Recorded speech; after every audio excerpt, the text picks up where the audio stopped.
ساتھیوں، آپ صبح اٹھو اور آپ کے موبائل میں نہ یوٹیوب ہو، نہ گوگل، نہ فیس بک۔ آپ جو دیکھتے ہو، جو سنتے ہو اور جو سچ سمجھتے ہو وہ سب کوئی اور ڈیسائیڈ کرتا ہو۔ سوچو، اگر صرف ایک فوراً مووی دیکھنے کی وجہ سے آپ کی زندگی ہمیشہ کے لیے بدل سکتی ہو۔ یہ کوئی مووی کی سٹوری نہیں، یہ ہے نارتھ کوریا، دنیا کا سب سے مسٹیریس اور سب سے زیادہ بینڈ ملک۔ ایک ایسا ملک جہاں کی اصل زندگی دیکھنا تو دور کی بات ہے، اس کے بارے میں سچ جاننا بھی بہت مشکل ہے۔ لیکن سوال یہ ہے، کیا نارتھ کوریا واقعی اتنا خطرناک ملک ہے جتنا دنیا بتاتی ہے، یا پھر اس کہانی کو دوسرا پہلو بھی ہے؟ آج ہم صرف افواہیں نہیں بلکہ ہسٹری، فیکٹ اور آئی وٹنس رپورٹس کی مدد سے نارتھ کوریا کی اصل کہانی جاننے کی کوشش کریں گے۔ اور یقین مانیے، اس ڈاکومنٹری کے بعد اینڈ تک آپ کی سوچ شاید ہمیشہ کے لیے بدل جائے۔ نارتھ کوریا کو سمجھنے کے لیے ہمیں وقت کا پہیہ لگ بھگ 80 سال پیچھے لے جانا ہوگا۔ سال تھا 1945، سیکنڈ ورلڈ وار ختم ہو چکی تھی۔ جاپان نے کوریا پر اپنا 35 سال پرانا قبضہ چھوڑ دیا تھا۔ کوریا کے لوگ سمجھ رہے تھے کہ اب وہ ایک آزاد اور متحد ملک کے طور پر نئی زندگی شروع کریں گے، لیکن انہیں بالکل اندازہ نہیں تھا کہ ان کے ملک کے مستقبل ہزاروں میل دور بیٹھے دو سپر پاورز طے کرنے والی ہیں۔ ایک طرف تھا یونائٹڈ اسٹیٹ اور دوسری طرف تھا سوویت یونین۔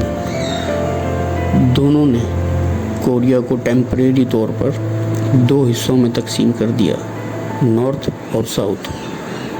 اس وقت کسی نے نہیں سوچا تھا کہ یہ ایک ٹیمپریری لائن آنے والے وقت میں دنیا کی سب سے ڈینجرس بارڈر میں سے ایک بن جائے گی، اور اسی لائن نے ایک ہی قوم کو دو بالکل مختلف دنیاؤں میں بانٹ دیا۔ سال 1948 تک کوریا صرف تقسیم نہیں ہوا تھا بلکہ دو الگ ملک بن چکے تھے۔ نارتھ میں کم ایل سنگ نام کے لیڈر نے کمیونسٹ حکومت قائم کی، جبکہ ساؤتھ نے ڈیموکریسی کا راستہ اختیار کیا۔ دونوں لیڈرز کا دعویٰ تھا کہ اصل کوریا ان کا ہے۔ تناؤ روز بروز بڑھتا گیا اور پھر آیا 25 جون 1950۔ صبح کے وقت نارتھ کورین فوج نے اچانک ساؤتھ کوریا پر حملہ کر دیا۔ اسی لمحے سے شروع ہوئی کورین وار، ایک ایسی جنگ جس نے صرف کوریا کو نہیں بلکہ پوری دنیا کو ہلا کر رکھ دیا۔ صرف کچھ دنوں میں نارتھ کورین آرمی بہت تیزی سے ساؤتھ کے اندر تک پہنچ گئی۔ دنیا کو لگنے لگا تھا کہ ساؤتھ کوریا چند ہفتوں میں ختم ہو جائے گا، لیکن کسی نے اندازہ نہیں لگایا تھا کہ اب اس جنگ میں دنیا کی سب سے بڑی طاقتیں بھی اترنے والی ہیں۔ کورین وار اب صرف نارتھ اور ساؤتھ کوریا کی جنگ نہیں رہی، اب اس میں یونائٹڈ اسٹیٹ اور اس کے ساتھ کئی یونائٹڈ نیشنز کے ملک ساؤتھ کوریا کی طرف سے لڑ رہے تھے۔ دوسری طرف نارتھ کوریا کو سوویت یونین کی حمایت حاصل تھی، اور جب جنگ کے رخ بدلنے لگا تو چائنا بھی لاکھوں فوجیوں کے ساتھ میدان میں اتر آیا۔ 3 سال تک گولیوں کی آوازیں، بمباری اور تباہی کا سلسلہ چلتا رہا۔ شہر مٹی میں مل گئے، گھر برباد ہو گئے اور تقریباً 30 لاکھ لوگ اس جنگ کی نذر ہو گئے۔ آخرکار 1953 میں فائرنگ روکنے کے لیے آرمیسٹائز ایگریمنٹ سائن ہوا، لیکن حیرت کی بات یہ ہے کہ آج تک نارتھ کوریا اور ساؤتھ کوریا کے درمیان آفیشیل پیس ٹریٹی سائن ہی نہیں ہوئی، یعنی قانونی طور پر دونوں ملک آج بھی ٹیکنیکلی جنگ کی حالت میں ہیں۔ اور اسی جنگ کے بعد نارتھ کوریا میں ایک ایسا نظام مضبوط ہوا جس نے اس ملک کو ہمیشہ کے لیے بدل کر رکھ دیا۔ کورین وار کے بعد نارتھ کوریا کے لیڈر کم ایل سنگ نے صرف ملک کو دوبارہ تعمیر نہیں کیا اس نے پورا نظام کو اس طرح بدلا کہ دھیرے دھیرے ہر چیز ایک ہی شخص کے گرد گھومنے لگی۔ اسکول میں بچوں کو سب سے پہلا درس سائنس یا میتھس کی نہیں بلکہ اپنے لیڈر کی وفاداری کا دیا جاتا تھا۔ ہر کلاس روم، ہر آفس اور تقریباً ہر گھر میں کم il سنگ کی تصویر لگانا عام بات تھی۔ ٹیلی ویژن، ریڈیو، نیوز پیپر، سب کچھ حکومت کے کنٹرول میں تھا۔ لوگ صرف وہی دیکھ سکتے تھے جو حکومت دکھانا چاہتی تھی، صرف وہی سن سکتے تھے جو حکومت سنانا چاہتی تھی۔ دھیرے دھیرے نارتھ کوریا صرف ایک کنٹری نہیں رہا بلکہ دنیا کا سب سے زیادہ کنٹرول سوسائٹی بن گیا، اور پھر ایک ایسا قانون بنا جس نے عام انسان کی زندگی کو پوری طرح بدل کر رکھ دیا۔ نارتھ کوریا میں قوانین صرف قوانین نہیں بلکہ حکومت کی طاقت کا سب سے بڑا ذریعہ ہیں۔ عام شہری کے لیے انٹرنیٹ تک پہنچنا بہت محدود ہے۔ دنیا بھر میں لوگ گوگل سے جواب ڈھونڈتے ہیں، لیکن نارتھ کوریا میں اکثر لوگ صرف ایک لوکل نیٹ ورک استعمال کرتے ہیں جہاں صرف حکومت کی منظور شدہ انفارمیشن ہوتی ہے۔ فورن موویز، ساؤتھ کورین ڈراماز اور کے پاپ میوزک، ان چیزوں کو دیکھنا یا رکھنا سخت جرم ہو سکتا ہے۔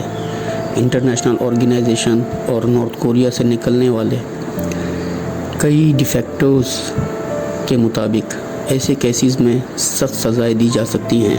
نارتھ کوریا حکومت نے ان میں سے بہت سے الزامات کو تسلیم نہیں کرتی، اسی لیے اس ملک کے بارے میں معلومات حاصل کرنا ہمیشہ آسان نہیں ہوتا۔ لیکن ایک بات پھر زیادہ تر ایکسپرٹس متفق ہیں، نارتھ کوریا دنیا کے سب سے زیادہ انفارمیشن کنٹرول ملکوں میں سے ایک ہے، اور جب انفارمیشن پر کنٹرول ہو تو لوگوں کی پہنچ اور سوچ پر کنٹرول کرنا بھی بہت آسان ہو جاتا ہے۔ لیکن پھر بھی کچھ لوگ ہر خطرہ موڑ لے کر اس ملک سے نکلنے کی کوشش کرتے رہتے ہیں۔ آخر وہ ایسا کیوں کرتے ہیں؟ نارتھ کوریا سے فرار ہونا صرف ایک سفر نہیں بلکہ زندگی اور موت کا فاصلہ ہوتا ہے۔ سرحدوں پر ہر وقت مسلح گارڈز موجود ہوتے ہیں اور ہر حرکت پر نظر رکھی جاتی ہے، اس لیے بہت سے لوگ سیدھا ساؤتھ کوریا نہیں جا سکتے۔ اکثر وہ پہلے چائنا پہنچنے کی کوشش کرتے ہیں، لیکن اصل امتحان وہیں سے شروع ہوتا ہے۔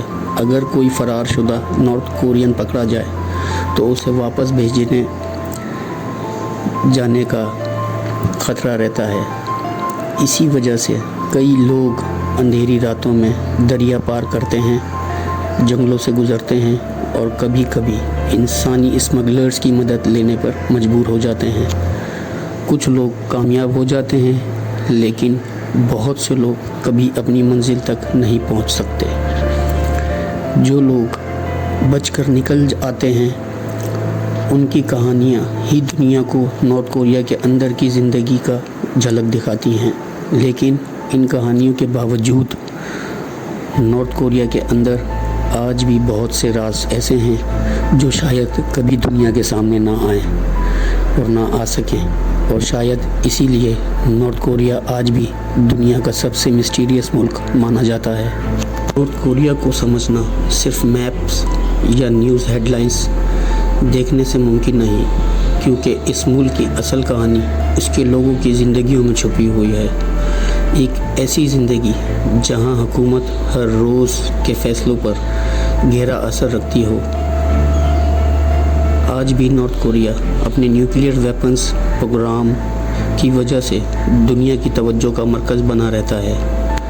ہر میزائل ٹیسٹ، ہر سیاسی بیان اور ہر نئی ڈیولپمنٹ کو پوری دنیا غور سے دیکھتی ہے، لیکن ان ہیڈ لائنز کے پیچھے لاکھوں عام لوگ بھی رہتے ہیں جو روز کام پر جاتے ہیں، اپنے بچوں کی پرورش کرتے ہیں اور ایک بہتر مستقبل کی امید رکھتے ہیں۔ شاید ہم کبھی بھی پوری طرح نہ جان سکیں کہ نارتھ کوریا کے اندر ہر روز کیا ہوتا ہے، لیکن تاریخ ہمیں اتنا ضرور سکھاتی ہے کہ جب انفارمیشن پر پابندی لگا دی جائے تو سچ تک پہنچنا بہت مشکل ہو جاتا ہے۔ نارتھ کوریا صرف ایک ملک نہیں بلکہ ایک ایسی مثال ہے جو ہمیں بتاتی ہے کہ طاقت، پروپیگنڈا اور انفارمیشن انسانی زندگی کو کس حد تک بدل سکتے ہیں۔ اگر آپ کو یہ ڈاکومنٹری پسند آئی ہو تو ویڈیو کو لائک کریں، چینل کو سبسکرائب کریں اور کمنٹس میں بتائیں اگلی ڈاکومنٹری کس ٹاپک پر دیکھنا چاہیں گے۔ کمنٹس میں ضرور بتائیں۔ اللہ حافظ۔